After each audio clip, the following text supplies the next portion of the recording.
Hello दोस्तों, एक बार फिर से स्वागत है आपका जीके सिविल सर्विसेज में। साइंस एंड टेक्नोलॉजी की वीडियो सीरीज़ का ये आपका लास्ट वीडियो रहेगा और इस वीडियो में सबसे पहले हम बात करने वाले हैं नैनो टेक्नोलॉजी के बारे में। देखो, नैनो टेक्नोलॉजी का कॉन्सेप्ट ओरिजिनेट हुआ था जब रिचर्ड फेनमैन, जो एक वेल नोन फिजिसिस्ट थे, उन्होंने ये फ्रेज़ का इस्तेमाल किया। बोला, there is plenty of space at the bottom. तो रिचर्ड फेनमैन का बोलना था कि जो हम ये मैनिपुलेशन करते हैं मैक्रो स्टेट पे, इसके बरक्स अगर हम माइक्रो स्टेट या फंडामेंटल स्टेट में मैटर को मैनिपुलेट करेंगे तो मैनिपुलेशंस की पॉसिबिलिटीज़ बहुत ज़्यादा बढ़ जाती हैं। इतना ही नहीं, बल्कि मैटर की प्रॉपर्टीज़ भी बहुत अलग होती है एज़ कम्पेयर टू अगर हम उन्हीं प्रॉपर्टीज़ को मैक्रो स्टेट में के साथ कंपेयर करें। तो एग्जाम्पल के तौर पे आप यहाँ पे देख लीजिए, नैनो पार्टिकल्स जो गोल्ड के होते हैं ना, वो रेड कलर के होते हैं। अब अगर हम नैनो पार्टिकल्स गोल्ड के उनका और साइज़ कम करें तो उनका कलर रेड से शिफ्ट होके वायलेट हो जाता है। इतना ही नहीं, जिस गोल्ड को हम सालों से जानते हैं eight the macro state, the gold is non reactive, but जब हम उसका साइज़ नैनो पार्टिकल्स उसके लेके आते हैं, उनका साइज़ कम करते हैं, तो गोल्ड बन जाता है मोस्ट रिएक्टिव स्पीशी। तो ये है deviation from the properties at the macro state. Now this same element और the same metal is having the different properties at the nano scale. जब हम इनका साइज कम कर देते हैं तो उनकी प्रॉपर्टीज डिफरेंट हो जाती है। एक तो उनका कलर पहले तो रेड हो जाता है, फिर वॉयलेट हो जाता है, फिर नॉन रिएक्टिव से वो मोस्ट रिएक्टिव स्पीशी बन जाता है। कौन? Nano particles of this gold. अब नैनो प्रोडक्ट्स में कौन सी चीज़ें आएंगी? ऐसे प्रोडक्ट्स जिनका पार्टिकल साइज़ कितना होता है, 1 से लेके 100 नैनोमीटर्स तक यानी कि अगर उनका एक डायमेंशन विद इन 100 नैनोमीटर्स में आता है, then we are going to call them as nano products. अब नैनो टेक्नोलॉजी में दो अप्रोच होते हैं। One is top to bottom approach, second is bottom to top approach. अब इन दोनों अप्रोच में क्या डिफरेंस है? सो ये रहा हमारा टॉप टू बॉटम अप्रोच, जिसमें हमारा पर्पस होता है टू रिड्यूस द साइज। ठीक है। अब हमारा जो बॉटम टू टॉप अप्रोच या बॉटम अप अप्रोच है, इसमें हम क्या करते हैं? इसमें हम हमारे छोटे छोटे जो स्पेसिफिक एटम्स होते हैं उनके क्लस्टर्स बनाते हैं। यानी कि उनके क्लस्टर बना के हम किसी भी एक सुपर स्ट्रक्चर को क्रिएट करते हैं। तो इस केस में क्या क्या करते हैं हम बॉटम अप अप्रोच में? इसमें हम यूज़ करते हैं केमिकल या फिजिकल फोर्सेस जो ऑपरेट होते हैं, which are operating at the nano scale, to assemble the basic units into larger structures. इन बेसिक यूनिट्स का इस्तेमाल करके हम क्या करते हैं? एक लार्जर स्ट्रक्चर तैयार करते हैं because of the bottom up approach. और टॉप बॉटम अप्रोच में क्या था? हम उल्टा करते थे, इसका साइज रिड्यूस करने के लिए इस डिसअसेंबल करते थे इसको। अब top to bottom to top approach में क्या करते हैं हम इन्हीं स्पेसिफिक एटम्स को, उनके क्लस्टर्स को एक दूसरे के साथ रिएक्ट करा के उनका एक लार्जर सुपर स्ट्रक्चर क्रिएट करते हैं। ठीक है। अब जो हमारा ये बॉटम टू टॉप अप्रोच है, इसको हम फ्यूचर रेनासा अप्रोच भी बोलते हैं। It is expected to bring the convergence of highly diverse disciplines that is represented in the form of NBIC, Nanotech, Biotech, Information and communication technology. उन सब सारे disciplines को वो कन्वर्ज कर सकता है। Which one? The bottom to top approach. Example of NBIC is DNA computing है, nano technology है। These are the pillars of fourth industrial revolution, और these represent the convergence of physical, biological and digital worlds. जब इन सारे world's का convergence होता है ना, it is only possible when we are using the bottom up या bottom to top approach of this nano technology, जिसमें हम क्या करते हैं? Specific cluster of specific atoms को हम क्या करते हैं? उनको हम नैनो स्केल पे असेंबल करते हैं and we are creating their super structures. ठीक है। और ये क्रिएशन में हम क्या करते हैं? There is convergence of different disciplines, और उस कन्वर्जेंस की वजह से this top bottom to top approach is called as renaissance, future renaissance. ठीक है, समझ गए आप? तो इस चीज़ को आप यहाँ पे समझिए। पहले तो आपको पता होना चाहिए, ये अगर हम देखेंगे ये एक पिन हेड है। पिन हेड का क्या साइज़ है? इस पिन हेड का 1 मिलियन नैनोमीटर वाइड है ये।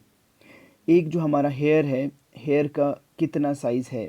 एक हेयर का उसका है 50,000 टू 1 लाख नैनोमीटर वाइड, ठीक है ना। ऐसे ही हमारा जो हाइड्रोजन एटम्स होते हैं which are making a long chain, अगर हम 10 हाइड्रोजन एटम्स को आपस में मिला लेते हैं तो उनका साइज़ कितना होता है? 7 नैनोमीटर लॉन्ग। ऐसे हमारा एक डीएनए मॉलिक्यूल, एक स्ट्रैंड, उसका साइज़ है 2.5 नैनोमीटर वाइड। ऐसे अगर हम हमारी आरबीसीज को देखें, रेड ब्लड सेल्स को, वो है 7000 नैनोमीटर वाइड। और अगर हम पेपर देखें, एक सिंपल पेपर, उसकी थिकनेस को, उसकी थिकनेस कितनी होती है? 75,000 नैनोमीटर थिक। तो इससे आपको आइडिया मिल रहा है कि नैनोमीटर कितना स्मॉलेस्ट स्केल है, ठीक है ना।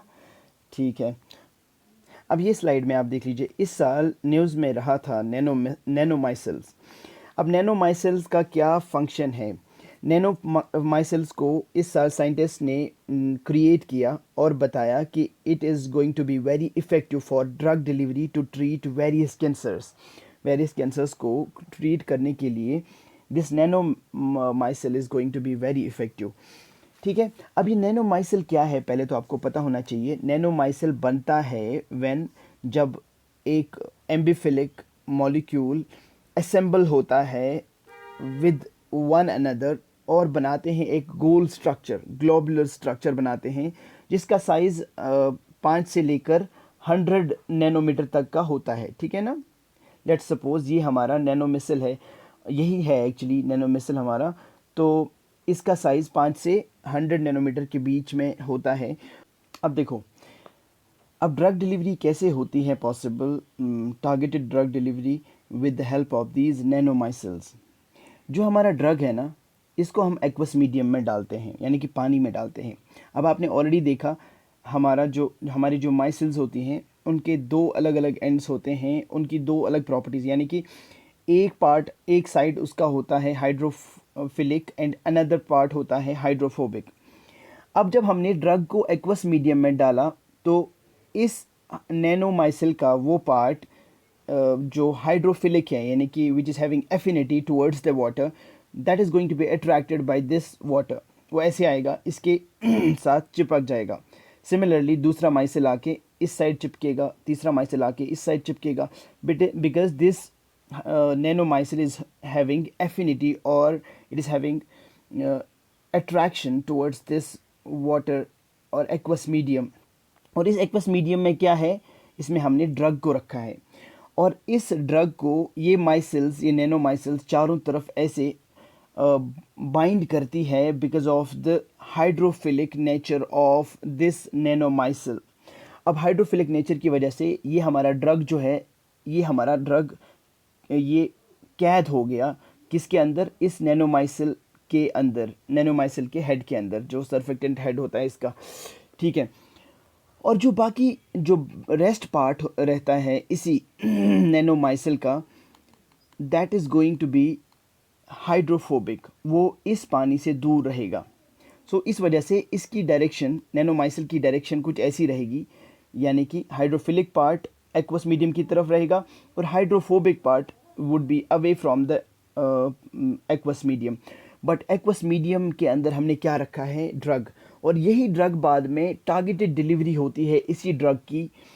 नाउ अब जो हमारा यहाँ पे माइसिल तैयार हुआ, नैनोमाइसिल, जिसके अंदर एक्वस मीडियम में ड्रग है। अब एक बार जब ये नैनोमाइसिल विद ड्रग इनसाइड, एक बार जब ये इंजेक्ट होता है इंट्रावेनसली, ये नैनोमाइसिल सर्कुलेशन में, ये ब्लड में घुस जाता है। ब्लड में जाने के बाद it is escaping the circulation easily, क्योंकि जब ये ट्यूमर में एंटर कर जाता है, ट्यूमर में एंटर करने पे ये सीधे के सीधे वही ट्यूमर में ही रह जाता है। बिकॉज ऑफ द फैक्ट जो ट्यूमर्स के अंदर ब्लड वेसल्स होती है ना, वो लीकी होती है, रप्चर्ड होती हैं, और यही लीकी ब्लड वेसल्स एब्सेंट होती है हेल्दी ऑर्गन्स में। तो हेल्दी ऑर्गन्स में लीकी ब्लड वेसल्स नहीं होती। जब हमने इंट्रावेनसली इस नैनोमाइसिल को इंजेक्ट किया किसी भी कैंसर पेशेंट के अंदर, तो ट्यूमर सेल्स में पहुंचने के बाद जो ब्लड वेसल्स होती हैं दैट आर लीकी, तो ये नैनोमाइसिल्स लीक करके उन ट्यूमर्स में घुस जाती हैं, और ये leaky blood vessels healthy organs में नहीं होती, तो सिर्फ ट्यूमर्स में होती है। इस वजह से डायरेक्टली उन्हीं ट्यूमर सेल्स में ये नैनोमाइसिल्स की डिलीवरी हो जाएगी, और इस वजह से इन नैनोमाइसिल्स की डिलीवरी होने की वजह से अब ड्रग की डिलीवरी भी टारगेटेड उसी ट्यूमर में चली गई। अब टारगेटेड ड्रग डिलीवरी की क्या इंपॉर्टेंस है? आपको पता होगा कि किसी भी कैंसरस पेशेंट में हमारा मेन मोटिव होता है कि हम कैंसरस सेल्स को डिस्ट्रॉय करें, और विदाउट हार्मिंग हेल्दी सेल्स, सिर्फ कैंसर सेल्स को हम डिस्ट्रॉय करें। अब इसके लिए जो प्रेजेंट टाइम में इलाज है दैट इज़ कीमोथेरेप्यूटिक्स। अब कीमोथेरेप्यूटिक्स में ये एक अप्रूव्ड ट्रीटमेंट है कैंसर का। इसमें हाईली टॉक्सिक ड्रग्स का इस्तेमाल होता है विद वेरियस साइड इफ़ेक्ट्स। इस वजह से the need has arisen for effective targeted drug delivery. और इस वजह से हम क्योंकि टारगेटेड ड्रग डिलीवरी से क्या होता है, डायरेक्टली आप ट्यूमरस सेल्स को अटैक करते हैं और उन्हीं सेल्स को आप डिस्ट्रॉय करते हैं without harming the healthy cells. तो अदर यूजेस क्या है हमारी नैनो टेक्नोलॉजी के हेल्थ केयर में, वो हम देखेंगे ऊपर से। आपको याद रखने की ज़रूरत नहीं, आपको पता होना चाहिए मगर, जैसे कि नैनो टेक्नोलॉजी का इस्तेमाल होता है हार्ट अटैक में, नैनो टेक डिटेक्टर्स इस्तेमाल होते हैं हार्ट अटैक के केस में, नैनो चिप्स का इस्तेमाल होता है to check the plaque in the arteries, ऐसे ही नैनो कैरियर्स का इस्तेमाल होता है for eye surgery and chemotherapy, ऐसे ही डायबिटिक पैड्स का इस्तेमाल होता है for regulating blood sugar levels. ये सारे क्या है, these are all the products of nano technology. ऐसे ही नैनो पार्टिकल्स का इस्तेमाल होता है, जैसे आपने देखा नैनो माइसिल्स का, for drug delivery to the brain for therapeutic treatment of neurological disorders. आप समझ गए ना कि ब्रेन में ड्रग डिलीवरी के लिए नैनो पार्टिकल्स का इस्तेमाल होता है। जैसे कि हमने देखा नैनो माइसिल्स का इस्तेमाल होता है for drug delivery to the tumours. अब ऐसे ही नैनो स्पॉन्ज का इस्तेमाल होता है for absorbing toxins and removing them from the blood stream. ठीक है ना।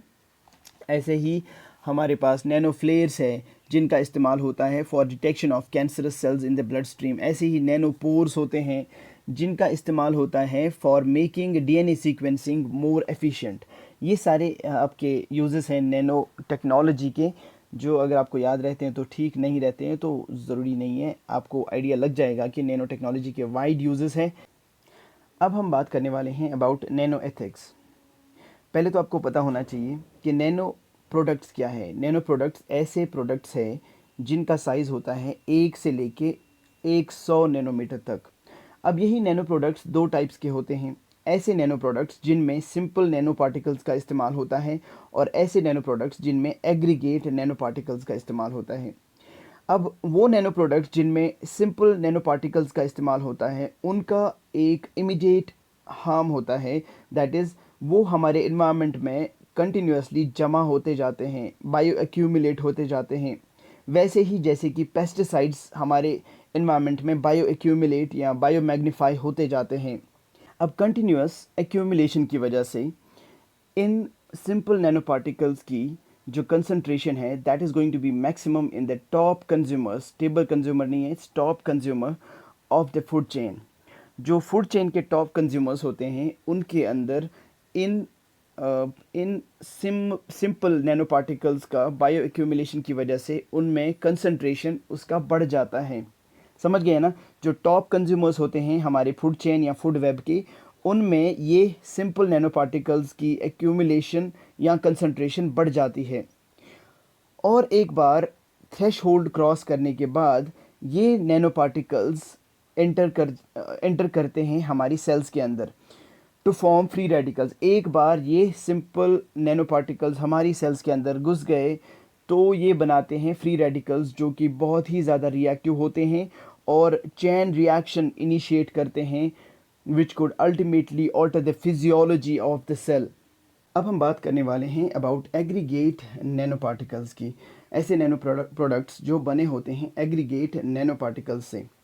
एक स्टडी में देखा गया कि एग्रीगेट नैनो पार्टिकल्स को स्प्रे किया गया ओवर डोमेस्टिक वेस्ट वाटर। अब एक बार हमने ये एग्रीगेट नैनो पार्टिकल्स को डोमेस्टिक वेस्ट वाटर पे स्प्रे कर दिया, तो उसके बाद देखा गया कि इस डोमेस्टिक वेस्ट वाटर की जो डिकम्पोजिशन हो रही थी वो एब्रप्टली स्टॉप हो गई। फिर देखा गया कि जो बैक्टीरियाज इस डोमेस्टिक वेस्ट वाटर में प्रेजेंट थे वो सारे के सारे bacterias in aggregate nano particles की वजह से मर गए थे। इसका मतलब ये हुआ कि एग्रीगेट नैनो पार्टिकल्स की वजह से जो नेचुरल रिसाइकलिंग बैक्टीरियाज की वजह से होती हैं या बायो जियोकेमिकल साइकिल्स जो होते हैं, डिकम्पोजिशन जिसमें मैटर की हो जाती हैं, ये बैक्टीरियाज अगर नैनो पार्टिकल्स की वजह से मर जाएंगे तो इस वजह से हमारे इन्हीं नेचुरल रिसाइकलिंग प्रोसेसेस पे नेगेटिव इम्पैक्ट होगा। और इतना ही नहीं, जो ये नैनो पार्टिकल्स का बायो एक्यूमुलेशन होता है या बायो मैग्निफिकेशन होता है, इस वजह से ये नैनो पार्टिकल्स सॉइल में कंटिन्यूसली रहने की वजह से हमारे सॉइल की फर्टिलिटी भी कम कर सकते हैं। ये रही हमारे नैनो पार्टिकल्स के नेगेटिव इम्पैक्ट्स। ऐसे ही हम देखें सोशल इम्पैक्ट्स भी नेगेटिव है हमारे नैनो टेक्नोलॉजी के। जैसे क्या, कौन से सोशल इम्पैक्ट्स हैं? जैसे कि एक्सट्रीमली पावरफुल सर्विलेंस या मॉनिटरिंग इंस्ट्रूमेंट्स को डिप्लॉय किया जा सकता है, ठीक है, because of this nano technology, और there is a possibility that could be used for unauthorised monitoring and surveillance. और यही जो पावरफुल सर्विलेंस या मॉनिटरिंग इंस्ट्रूमेंट्स बनाए जाएंगे, पॉसिबिलिटीज़ आर देयर कि उनको अनऑथराइज्ड मॉनिटरिंग या सर्विलेंस ऑफ द सिटीजन्स के लिए इस्तेमाल किया जा सकता है। और इस वजह से प्राइवेसी जो नॉर्म्स होते हैं, प्राइवेसी नॉर्म्स हमारे वायोलेट हो सकते हैं। फॉर एग्जांपल, नैनो यूएवीज़ जो बनाए गए हैं because of the nano technology, nano UAVs of the size of mosquito are powerful surveillance machines, और जिनका इस्तेमाल हो सकता है for unauthorised monitoring and surveillance. तो ये इसका सोशल इम्पैक्ट है, social impact of nano technology, कि अनऑथराइज्ड मॉनिटरिंग या सर्विलेंस हो सकती है because of these nano products. For example, nano UAV which is of the size of mosquito is an extremely powerful surveillance machine, और इस वजह से लोगों पे अनऑथराइज्ड सर्विलेंस या अनऑथराइज्ड मॉनिटरिंग लोगों की हो सकती है। देखो ये नेगेटिव इम्पैक्ट है इसका। अब हम बात करें the possible economic and intellectual property rights के इश्यूज इन्वॉल्विंग नैनो टेक्नोलॉजी। अब नैनो टेक्नोलॉजी अगर आपको पता होगा, ये मोस्टली डेवलप्ड कंट्रीज़ में ही बहुत ही ज़्यादा डेवलप्ड टेक्नोलॉजी है। यानी कि नैनो टेक्नोलॉजी एक नॉलेज बेस्ड फील्ड है जिसमें मोस्ट जो रिसर्च होती है वो डेवलप्ड कंट्रीज़ में होती है, ठीक है ना? ऑलराइट। और इतना ही नहीं, ऑटोमेटिकली ये जो डेवलप्ड कंट्रीज़ जिनके यहाँ पे ये नैनो टेक्नोलॉजी पे रिसर्च होती रहती है, तो नेचुरल सी बात है इन्हीं के नाम पे सारे इंटेलेक्चुअल प्रॉपर्टीज़ रजिस्टर होंगी, ठीक है ना? तो इस वजह से जो डेवलप्ड कंट्रीज़ या डेवलपिंग कंट्रीज़ के बीच में जो गैप है वो और बड़ी हो जाएगी। अब देखो, डेवलप्ड कंट्रीज़ की मोनोपोली इस नैनो टेक पे होने की वजह से और इन नैनो प्रोडक्ट्स की कमर्शियल वैल्यूज़ होने की वजह से, अब जो कि आपको पता है मोस्ट ऑफ द प्रोडक्ट्स या सारे ही प्रोडक्ट्स इसके नैनो टेक में सारे कमर्शियल होते हैं in nature, same as that of the genetically modified crops. तो इस वजह से ये डेवलप्ड कंट्रीज़ क्या करेंगी, ये इंट्रोड्यूस करेंगे नए नए नैनो टेक के products, nano products without proper assessment. और इस वजह से जब प्रॉपर असेसमेंट नहीं होगा उनका, तो उस चीज़ के ज़्यादा नेगेटिव इम्पैक्ट्स हो सकते हैं। जैसे कि जीएम क्रॉप्स को हेस्ट में इंट्रोड्यूस किया गया था, बहुत सारे जीएम क्रॉप्स को, तो उस वजह से उनके पॉसिबल जो फॉल आउट्स थे उनको इग्नोर कर दिया गया था बाय दीज कमर्शियल कंपनीज या by these developed countries for their monetary rewards. तो आपको समझ आई ना? तो इस वजह से फिर सफ़र कौन करते हैं? जो उसके एंड यूज़र्स होंगे उस टेक्नोलॉजी के, उन नैनो प्रोडक्ट्स के, चूँकि उनको पैसे चाहिए थे तो उन्होंने इन हेस्ट, ताकि इंटेलेक्चुअल प्रॉपर्टी उन्हीं के नाम पे बने या वो इंटेलेक्चुअल प्रॉपर्टी राइट किसी पर्टिकुलर कमर्शियल कंपनी का हो, तो जल्दबाजी में वो कोई नया प्रोडक्ट कोई नया नैनो प्रोडक्ट इंट्रोड्यूस कर लेते हैं। तो इस वजह से जो पॉसिबल एंड यूज़र्स होंगे उस नैनो प्रोडक्ट के, उनको फिर बाद में पॉसिबल फॉलआउट्स झेलने पड़ते हैं। ठीक है ना। That is the economic and the IPR issue related to nano technology. एक और पॉइंट, नैनो टेक्नोलॉजी ने कंट्रीब्यूट किया है in new types of arms races. For example, जब चाइना ने anti satellite missile test fire किया था तो उसी टाइम पे USA ने फिर काम करना शुरू किया on A counter measure. Counter measure क्या था? उसमें उन्होंने क्यू डॉट्स का इस्तेमाल किया। अब क्यू डॉट्स क्या है? क्यू डॉट्स है क्वांटम डॉट्स, जिनका साइज 2 से लेके 10 नैनोमीटर तक का है। Their property is that they emit electromagnetic radiations because of quantum phenomena. अब इलेक्ट्रोमैग्नेटिक रेडिएशंस कौन एमिट करते हैं? ये क्यू डॉट्स। कौन बना रहा है ये? वैसे तो USA बना रहा है एक काउंटर मेजर जिसमें वो क्यू डॉट्स का इस्तेमाल कर रहे हैं। क्योंकि वो ऐसा क्यों कर रहे हैं? पहले तो चाइना ने एक एंटी सैटेलाइट मिसाइल लॉन्च की। अब उसको काउंटर करने के लिए USA एक नैनो प्रोडक्ट पे काम कर रही है। उस नैनो प्रोडक्ट में वो क्यू डॉट्स का इस्तेमाल कर रहे हैं। और क्यू डॉट्स क्वांटम डॉट्स होते हैं जिनका साइज़ 2 से 10 नैनोमीटर है। और इन क्यू डॉट्स की प्रॉपर्टी ये है कि वो एमिट करते हैं इलेक्ट्रोमैग्नेटिक रेडिएशंस। और इन इलेक्ट्रोमैग्नेटिक रेडिएशंस की वजह से अब क्या होगा? ये वही रेडिएशंस है जो कि एमिट करती है सैटेलाइट्स। ठीक है ना।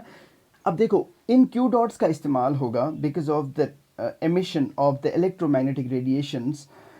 क्यू डॉट्स का इस्तेमाल होगा इन द सैटेलाइट्स, क्योंकि अब क्यू डॉट्स वही टाइप की रेडिएशंस एमिट करता है जो कि मेन सैटेलाइट करता है। अब आपने किसी एक पर्टिकुलर सैटेलाइट में, जो सीडो सैटेलाइट होगी, उस सैटेलाइट में आपने क्यू डॉट को रखा, और क्यू डॉट एक आपको पता है क्वांटम डॉट है जो कि एमिट करता है इलेक्ट्रोमैग्नेटिक रेडिएशंस, ऐसी रेडिएशंस जो कि मेन सैटेलाइट भी एमिट करता है। तो अब अगर आपने एक बार ये क्यू डॉट को किसी एक सैटेलाइट में इस्तेमाल किया तो वो सैटेलाइट भी वही रेडिएशंस एमिट करेंगी जो कि मेन सैटेलाइट करती है। Because of what? Because of the use of Q dots.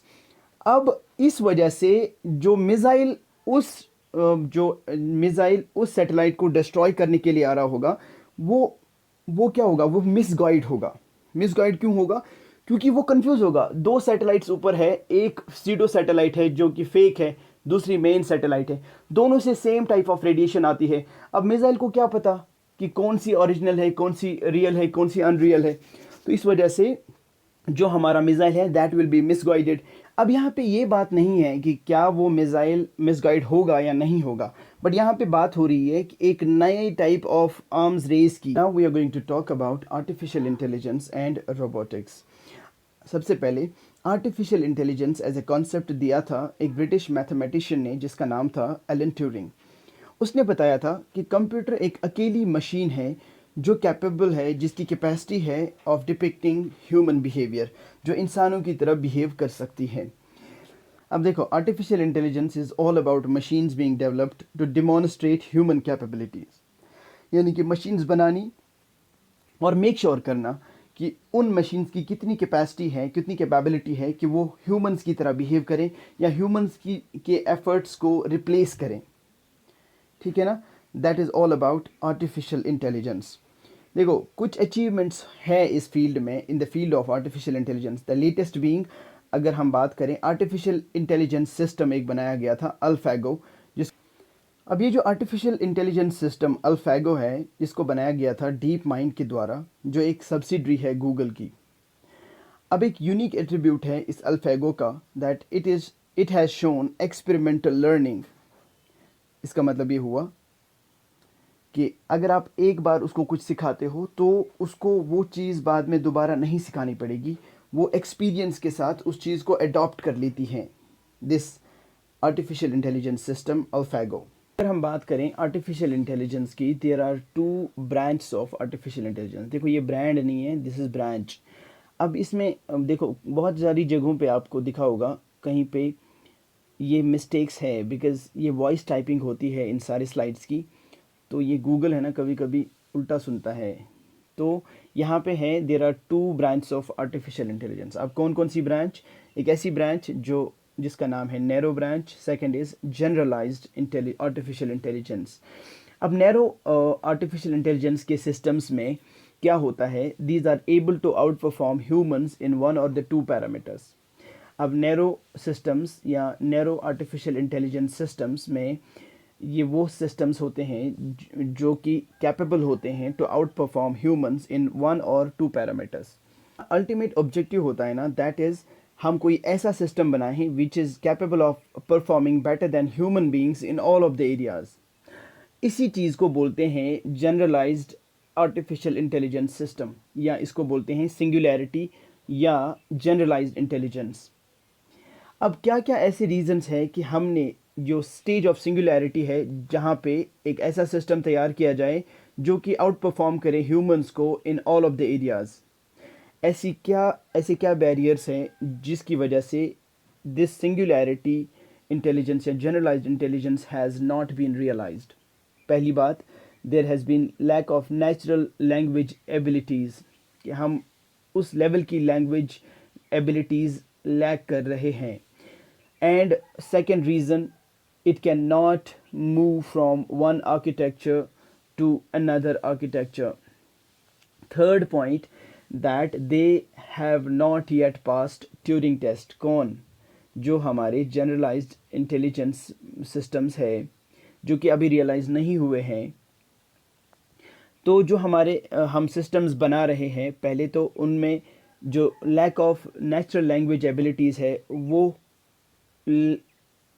नहीं है, that is being one of the barrier. Second, these systems can not move from one architecture to another architecture.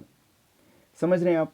तो the third one is they have not yet pass the Turing test. अब ये Turing test क्या है? Turing test है जब एक इंसान can not distinguish between the work of a man and a robot.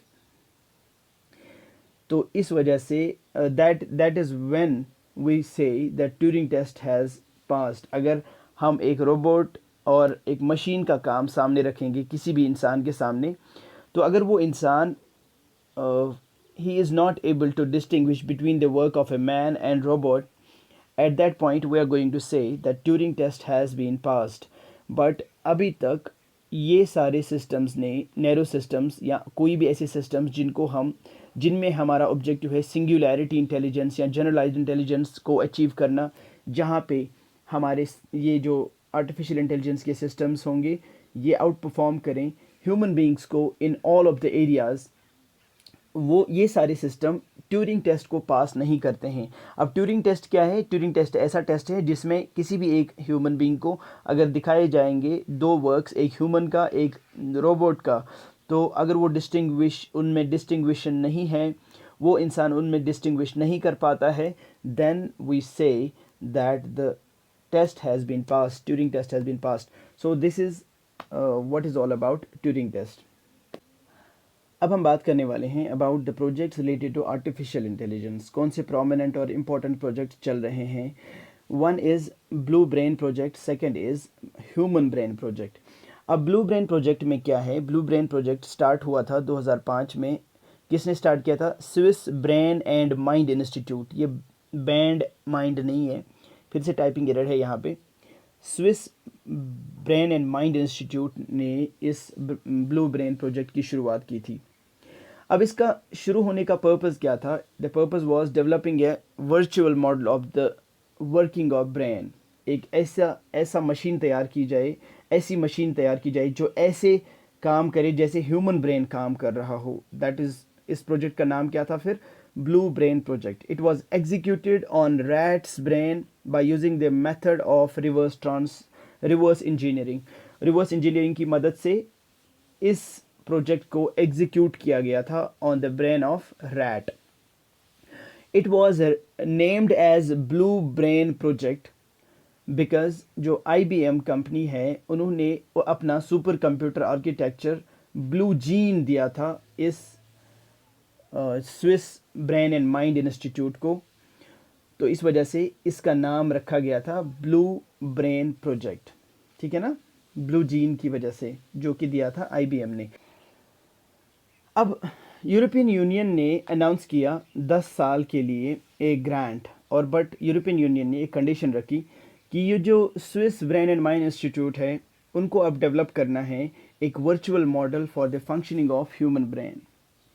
ठीक है, उन्होंने अभी क्या किया था, एक वर्चुअल मॉडल बनाया था एक रैट के ब्रेन का, बट अब यूरोपियन यूनियन के ग्रांट के बाद उन्होंने एक कंडीशन रखी, अब आप ह्यूमन के ब्रेन का एक वर्चुअल मॉडल तैयार करिए, और since then it has been named as human brain project. European Union के ग्रांट के बाद से इसको ह्यूमन ब्रेन प्रोजेक्ट नाम दिया गया, क्योंकि now they are working on making a virtual model of human brain. अब इम्प्लीकेशंस क्या है, it will contribute in advancement of artificial intelligence, neuromorphic computing. अब आईबीएम ने अनवील किया है it's first neuromorphic chip with the name True North. अब True North क्या है, ये एक न्यूरोमॉर्फिक चिप है जो न्यूरॉन्स की तरह काम करते हैं। This chip is mimicking the working of neurons, वो उन न्यूरॉन्स के काम को मिमिक करते हैं। The neurons are analogs in nature, therefore neuromorphic computing will be analog in nature. समझ गए आप? देखो अब क्या है, एम्प्लीकेशंस क्या है इस ह्यूमन ब्रेन प्रोजेक्ट की। एक तो ये कंट्रीब्यूट करेगी for the advancement of artificial intelligence और न्यूरोमॉर्फिक कंप्यूटिंग में कंट्रीब्यूट करेगी। अब रिसेंटली आईबीएम ने अनवील किया है इट्स फर्स्ट न्यूरोमॉर्फिक चिप। अब न्यूरोमॉर्फिक चिप का नाम उन्होंने दिया ट्रू नॉर्थ। इस न्यूरोमॉर्फिक चिप का क्या काम है, it is mimicking the working of human brain के जो न्यूरॉन्स है उनको मिमिक करता है ये न्यूरोमॉर्फिक चिप, या जिसका नाम है ट्रू नॉर्थ। अब ये जो हमारा ह्यूमन ब्रेन प्रोजेक्ट है it will also contribute in understanding psychological processes, psychological disorders या न्यूरोलॉजिकल डिसऑर्डर्स को अंडरस्टैंड करने में काफ़ी ज़्यादा मदद कर सकता है दिस ह्यूमन ब्रेन प्रोजेक्ट। समझ रहे हैं आप? अब आपको समझ आ गया जो आर्टिफिशियल इंटेलिजेंस के रिलेटेड ये human brain blue Brain project है या ह्यूमन ब्रेन प्रोजेक्ट है, ये कैसे, पहले तो ब्लू ब्रेन प्रोजेक्ट था, ब्लू नाम कैसे आया इसका, फिर ये ह्यूमन ब्रेन प्रोजेक्ट है, अब इसका नाम ह्यूमन ब्रेन प्रोजेक्ट क्यों रखा गया बाद में ब्लू ब्रेन से बदल के, तो इसके क्या पॉसिबल इम्प्लीकेशंस हैं या क्या इंपॉर्टेंस है वो आपने देख ली। तो इसके बाद है हमारा ह्यूमनॉइड और एंड्रॉयड रोबोट्स, ये आप देख लेना एक बार, और स्वाम रोबोटिक्स, ये दोनों टॉपिक्स आप खुद देख लेना, इतना कुछ है नहीं इसमें, ठीक है ना। That's all that we have in this video and that's how we have concluded all of the videos here on this platform. आपके प्रीलिम्स के बाद मैं कुछ मेंस ओरिएंटेड टॉपिक्स लेके आऊँगा जिनका एक्सक्लूसिव एप्लीकेशन सिर्फ आपके मेंस के लिए होगा, बट वो प्रीलिम्स के बाद होगा। For now that's all that we had here for your science and tech. Thanks a lot.